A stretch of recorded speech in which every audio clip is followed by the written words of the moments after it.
Hello everyone, and welcome back. Today we're diving into the exciting world of seed starting. Whether you're a seasoned gardener or just getting started, this video is packed with tips, tricks, and budget-friendly solutions to get your seedlings off to the best possible start. You're in the garden with Patrick. Now let's talk about seed starting mix. Because seeds have everything that they need to grow inside of them, you don't need fertilizer or really anything in your seed starting mix. So once your seedlings get a little bit bigger, that's when you're going to need to start fertilizing. But I'll address that in another video. So be sure to subscribe to the channel for more tips and tricks. Now you can buy a ready-made mix from the store, but making your own is easy and cost effective. So it just depends on if you are going to do a little bit of your seed starting, or if you have a lot like I do, then you're going to maybe make your own versus buying something like this. It's a lot less cost effective if you buy this than making your own. And it's really simple. And I'll show you how to do that here. All you need is cocoa coir or peat moss, perlite or vermiculite. And I use a ratio of 3:1. Mix these together and you've got a lightweight, well-drained medium for your seeds, and they'll love it. Now, here's a pro tip. If you want to avoid all of those fungus gnats, then you're going to boil some water and you're going to put that into your seed starting mix. The boiling water that you put in your seed starting mix will kill off all of those annoying fungus gnats. The eggs usually will be in the peat moss or in your different seed starting mix. When it comes to planting containers, you don't have to spend a fortune. I picked up some great options from my local big box store and from Amazon. Like these Jiffy seed starting kits with peat pellets, burpee seed starting cells. You can use whatever you have. I have even purchased pots from the dollar store. Look for sales and clearance items too. If you've watched my channel before, you know that I love upcycling. Old sandwich containers and fruit clamshells, they work well, and they're eco-friendly too. And they're a perfect way to hold moisture by creating a mini greenhouse effect. So you'll put the soil down here, your seed starting mix, close this. You can put some holes for drainage in the bottom, and these are reusable. You can use these every year, and I've done this for many years with mine. So first I want to just show you a couple of these seed starting kits that I purchased. Again, these are very inexpensive, and if you're looking at starting a garden and you're new to the channel but also new to gardening, then these are simple and easy ways. They're a little bit more expensive to purchase something like this than to use your recycled or upcycled materials like this. You can also use from last year's garden center. When you keep those pots, you can also upcycle those. So if you look here, we're gonna do this one first. And again, this is just a different concept. So all these Jiffy pots, they have these containers that inside. So again, here's your humidity dome. So what you would do is you would have your seed container here, and then you're going to take this part, and then this is going to be your humidity dome. We'll go over that in just a little bit more detail. But in this case here, we have all these pellets. Now, I purchased this one just to show y'all a little bit of difference, okay? This is the 36 pellets. These are larger one. It says that it's like 50 millimeters long or something that will allow a little bit bigger seedling. So you can see here, this is a typical one, the smaller one. So you're going to have to up pot this pretty quickly once you do this. Now these are just either peat moss or cocoa coir, and it's compressed. So I'm going to show you what happens with these here in just a second. But again, I wanted you to see the difference, because you see the difference when this is going to have your seedling, and you're going to look at something like this. See how this is about the same size, and so this is going to be something that you're going to want to pot very quickly versus something that's larger like this.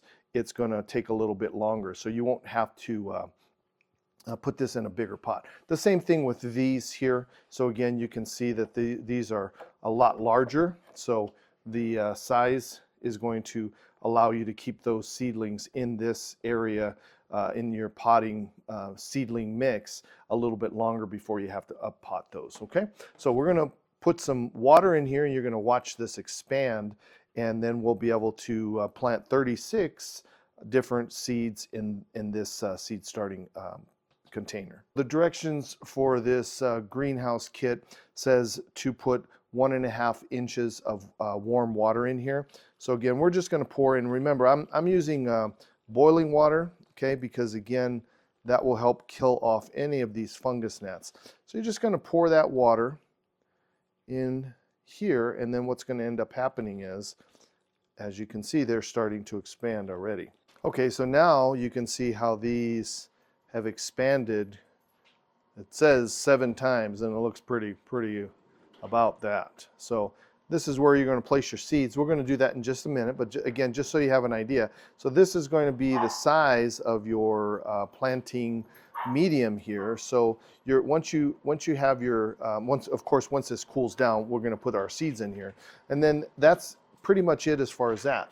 Then once you have your seeds started, then you can place this humidity dome on top, and then what you're going to do with that will help keep the moisture in, and then what that will do is allow those seedlings to germinate a lot quicker, and you won't have to worry about them drying out. So you're going to do that with this. I'll show you here next how we're going to place our seed starting mix in these other seed starting cells. So remember, we talked about the ratio of making your own. So this Jiffy, if you see here, it's got 60 to 70% of your peat moss, or again, you can also use coco coir. So that's that 3-to-1 ratio, 3 parts peat moss and 1 part vermiculite, or you can also use perlite. All right, so this is 12 dry quarts of Jiffy seed starting mix. So I want you to see and kind of look at the quality of this. We're going to, as I mentioned, we're going to take hot water, boiling water, put that in here to kill off any of the fungus gnat eggs. So, but I want you to take a look at this here, and we'll place a little bit of this on the side, and I'm going to make my own mix, and we're going to kind of compare the two. So this is what I do. Just open the bag, and I'll pour that boiling water inside the bag. Again, I'm not sure how much water to use. You just kind of eyeball it. I'm using this whole kettle of water, and we'll see. Then what I do is just kind of close this up. It makes it really easy for stirring and mixing up. So you can kind of do this. You can also put it in a container, and you can stir that up using a spoon or something like that. And we'll do that when I make my own. But the bag is real simple. So once you get that in there, now it's a lot better hydrated. And I'm going to add just a little bit more water. But again, this will kill off any of those fungus gnats. But again, now you can see it's just a little bit more hydrated. Now, let's start our own homemade version of seed starting mix. Okay, as I mentioned, what the ratio that you're going to use is a 3-to-1 ratio of peat moss and the vermiculite. So I have this bag of Canadian peat moss. It's sustainable, and so you want to consider that when you're wanting to use peat moss versus coco coir. In my opinion, it's basically the same as long as you're using some sustainable source of peat moss. Now, you have a little container like this. You can have a larger container, whatever you're going to use. This will probably hold about the same as that Jiffy that we had here. And again, it's 3 parts to 1 part. So you don't have to do math. It's not 1 cup to 3 cups or whatever. It's whatever you're going to use to measure. So again, I like to upcycle, so I'm using this plastic container. I'm going to use 3 of these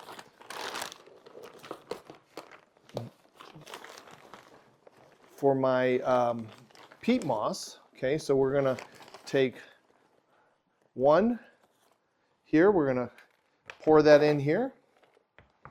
And again, it does get a little dusty, so if you are sensitive to that, you can wear a mask if you'd like. Okay, here's number 2. And we'll put number 3 of the peat moss. Okay, so 3 to 1 of our vermiculite. So same thing, you're just going to pour 1 of those in to your seed starting mix. Now remember, this is all dry, okay? So you want to hydrate this before you start doing your seeds. Okay, so there's one part of my containers. So I'm going to pour that in here. Then, let me show you a close-up. So now, as you see here, we have our vermiculite and peat moss mixture. And the peat moss is mostly, it does have a little bit of little pieces of maybe some peat or some wood in there, but again, you're just going to mix that. And you can see it is a little dusty, so if you want to use some of your masks, that might help, or you can hydrate this first, and then what that will do is that won't allow that to be so dusty. So now, once we have this, we're going to take this and we're going to hydrate this to kill off any of those fungus gnats, and then we'll compare this to our Jiffy seed starting mix. So we're going to pour our boiling water in here. Now we're just going to stir that in. Again, remember, it's hot. So we're going to stir that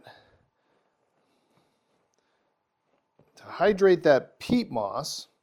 And again, you're just going to use as much water as you need to. And I'm going to probably use a little bit more because it doesn't look like it's doing what it nearly needs to do. Now, you don't want this to be soggy and super saturated. But again, you don't want it to be dry either. So when that's one of the key to when you're starting your seeds, you want to make sure that your seed starting mix is thoroughly hydrated, because then that way when you have those dry spots, that peat moss is not going to allow those seeds to germinate. So you'd want to have constant moisture. So I think this is, yeah, this is a little bit cooler, even though you can see some of that steam coming up. But we're going to just mix this a little bit easier with my hands. Plus it's a little cold today, so it's nice to have a little warmth here. All right, so now here's our seed starting mix that we made from homemade. Now again, remember, you can purchase this peat moss, and I've had this bale of peat moss that I've been using my seed starting mix probably for maybe 3 years now. And also same thing with the vermiculite. You can buy these big box stores. You can also buy this at the online if you want, or your favorite local nursery. Now let's take a look at the difference between the two seed starting mixes. So here's my seed starting mix that's hydrated, okay, because that's going to be a big difference. The hydrated from Jiffy. So you can take a look at that, see a little bit of that vermiculite in there and the peat moss. And then look at the same thing for mine. Mine's a little bit more hydrated, but again, same exact formula, pretty much the same. So you'll see once this dries out just a little bit, it'll probably be exactly the same. So we'll show a nice little close-up of the two.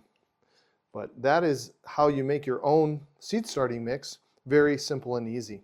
So can you tell the difference in the seed starting mix that I purchased from the big box store and my homemade version? I've got various sizes of containers that I can use for my seed starting. And again, I'm going to show you with this fruit clamshell here how we're also going to do that. I like these especially because they do have the holes that are on the bottom, so you don't even have to worry about the drainage, and we're going to water from the bottom up anyway. So that's an important fact that we'll talk about here in just a second too. The reason I also prefer and like these new Jiffy, the Burpee, they have a silicone thing on the bottom here, so you can take the your seedlings and push them up this way, and that way you're not damaging the roots. There's a video that I show on how to use these, so please be sure to check the description box below. And if you haven't subscribed to the channel, please consider subscribing. I really like these also because what you're going to do is you're going to bottom water, so you already have the holes here in the bottom, but you can use this to water on the bottom, but you can also use this initially as a dome for your plants or your seedlings. So that will be a humidity dome. That'll keep the humidity in there. You can put this either on like a container, something that will prevent the water from going through. I use those aluminum foil containers. So I'll use something like this, one of those aluminum containers. You can get these at the dollar store also. Just place that in there, just like that. I have a larger one that fits, but again, even this works, okay? And then you're just going to just have that humidity dome, and then that's how you will be putting that in your space where you're doing your container for your seeds. Now, the other thing is, again, I love to upcycle, so this is from a local bakery that we have. And so, you know, they put the donuts on here and all that kind of stuff. So I saved this. You can also use this, place that on there, and that helps can keep the water from getting down into your area that you have your seeds. So once we have the containers that we're going to use, whatever you want to use, we're going to take those now and fill those up with our seed starting mix. So as we saw, we're just really going to take the seed starting mix. It's really simple. You're just going to place that in the center, just kind of move that around and until you get to the ends. And you don't really need to push that down too much. You don't actually want it to be super compacted in here either. So you just kind of put that in here, and that's essentially what you're going to do with all of these containers. Now, once you do that, you can just gently push a little bit into each one of those cells, and that allows that to be a little bit compacted down there. But again, you don't want to really push too hard. Once you do that, that's essentially your first container, and then we'll show you how to plant the seeds here in just a second, so stay tuned. So we're just going to finish this up with the rest of these, and then we'll show you the next step. Now, before we get started on actually planting our seeds, I'm going to show you the kind of setup that I have here. Now, most importantly, what we're going to talk about when you have your seed starting setup is probably the most important question that people ask me all the time is, can I just take my seed starting area and just put this in a south-facing window or just with regular light? And the answer is absolutely not. You do not want to do that, because then what your seedlings are going to do is they're going to become leggy. They're going to reach for that sunlight. So you really have to have lighting that is especially made for the seed starting. And we're going to go over that in depth here. I've done a couple of videos. Again, if you want to subscribe, you can also take a look at those too. But most importantly is you want to have a setup. Now, I don't have a whole lot of space in my rooms inside, so I have it in my garage. Well, now it's middle of winter and it is kind of cold in here, but as you see here, what I've done is I've taken some plastic and I have my shelves here with my grow lights. Now, here's the other thing that's very important regarding the lights. You do not need to spend a lot of money on grow lights. The grow lights you can purchase, as you can see here, they range from $70 to $80 to $150.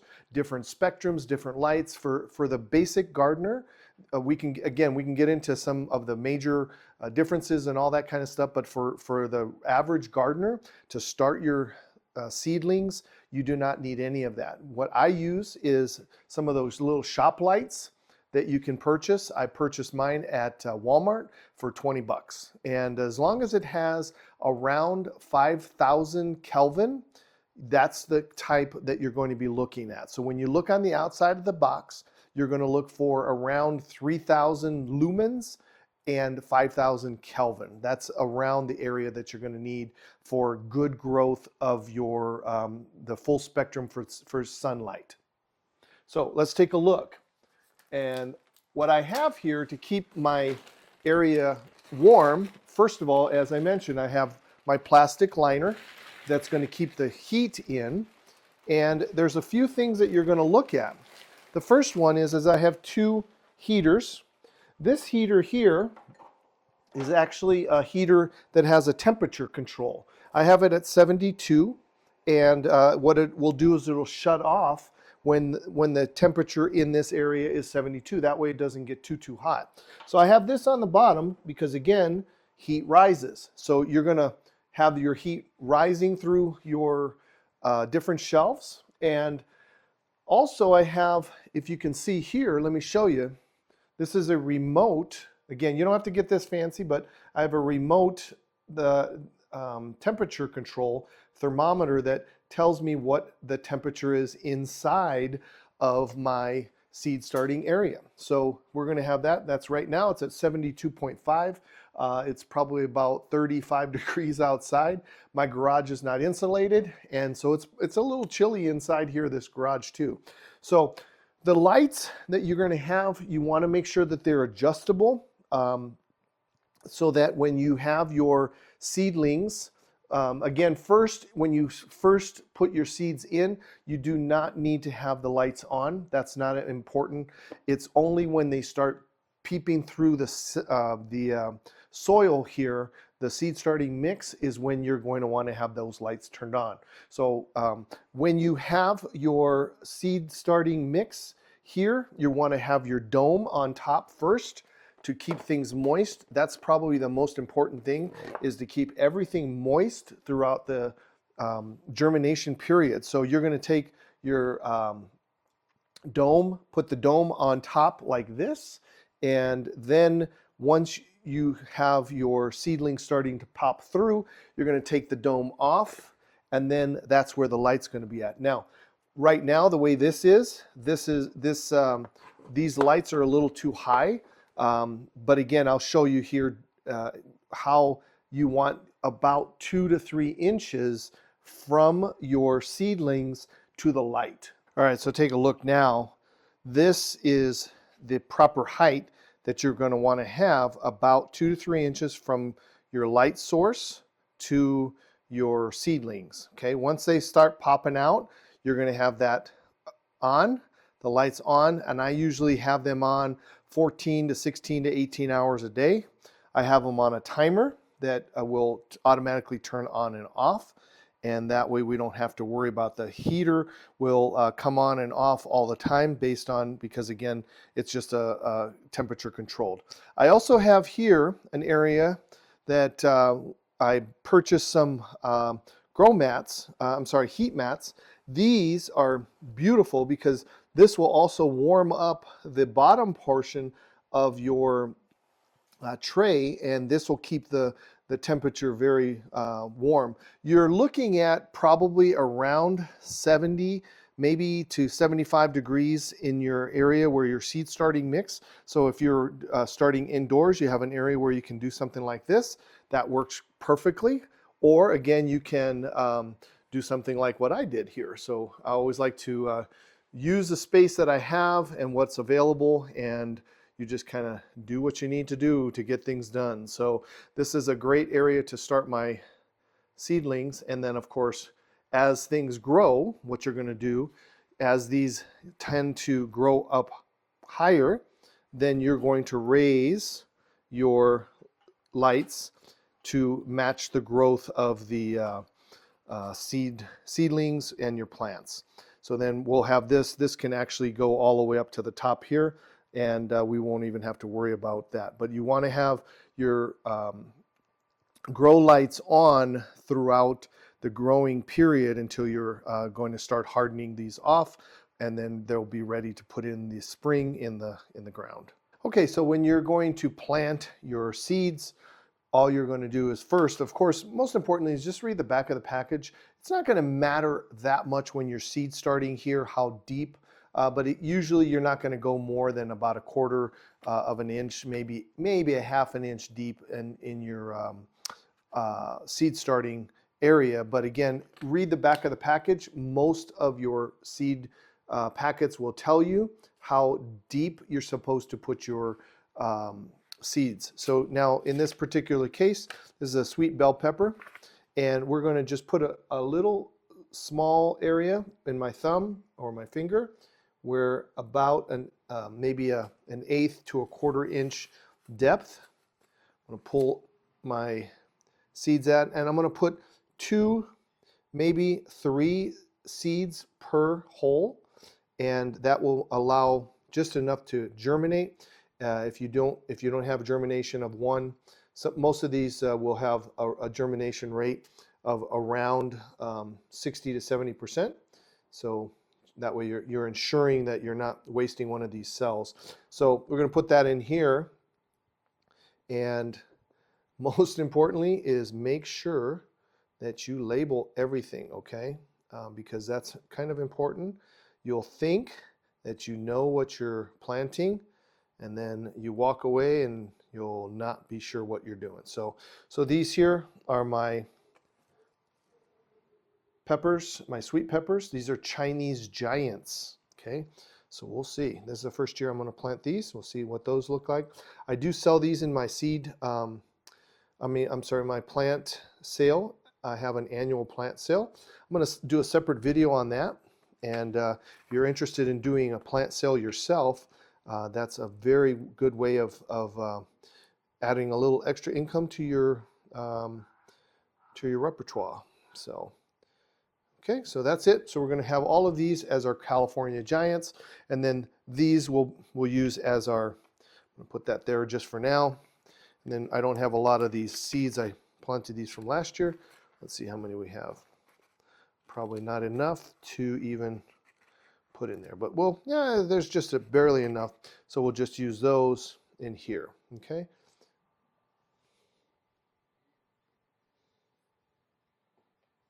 I'm just gonna put a couple in there. And I don't have enough seeds, so we'll just, hopefully these will germinate. If they don't, then we'll put something else in there.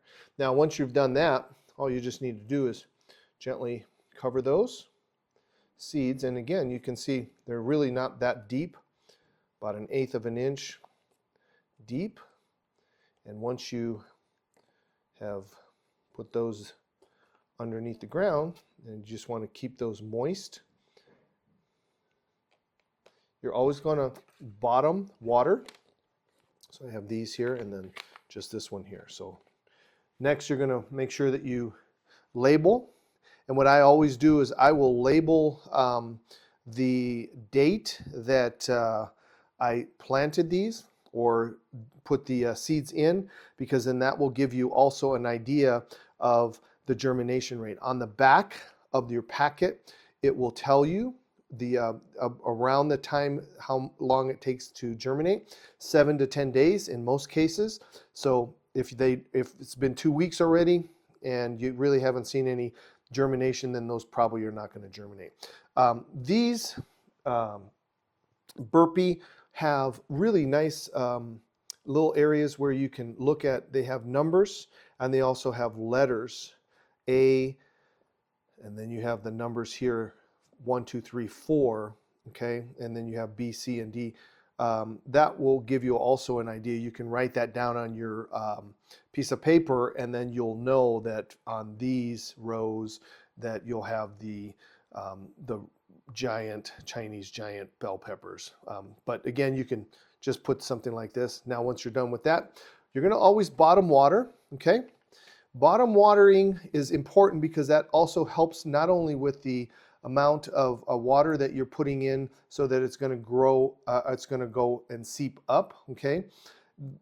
But that also helps with any kind of funguses or any bacteria that's going to be on the top of your seed starting mix. If the water just sits, Plus, it also allows the roots to look for that water and you get deeper roots. And then second of all, of course, you're not going to disturb your seedlings as they're growing. So now we've done that. Now we're going to take our dome.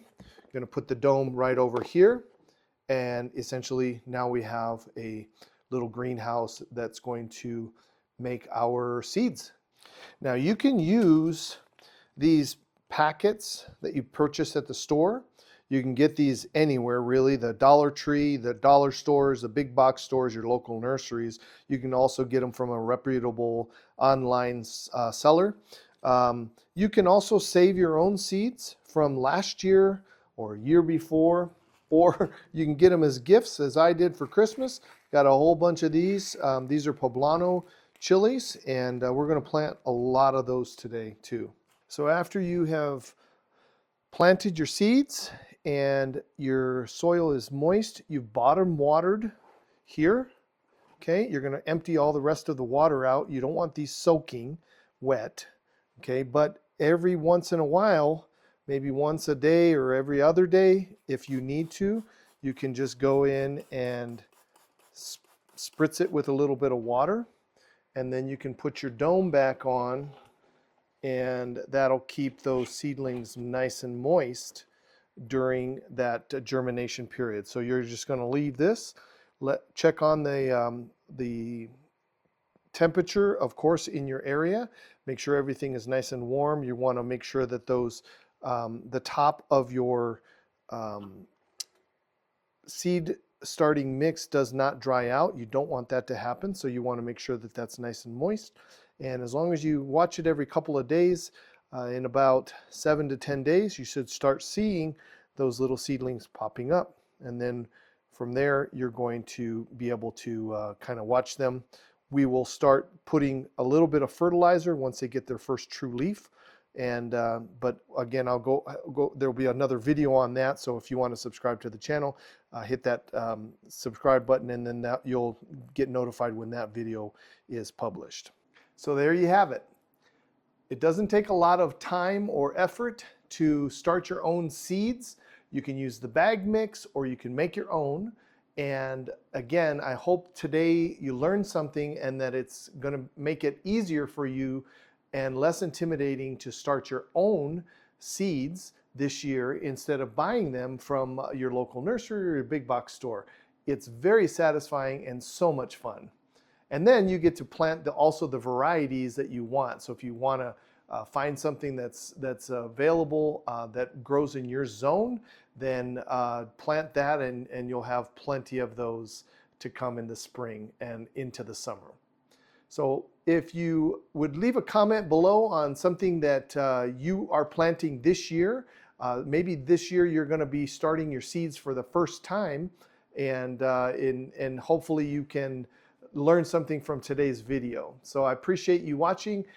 Please don't forget to subscribe, like, and share this video if you found some of this information helpful to you. And all I'm going to do now is I'm going to go ahead and close up everything here and keep this nice and warm. We're going to check on this every couple of days. Everything, all the domes are closed and the heat is going to be in this area.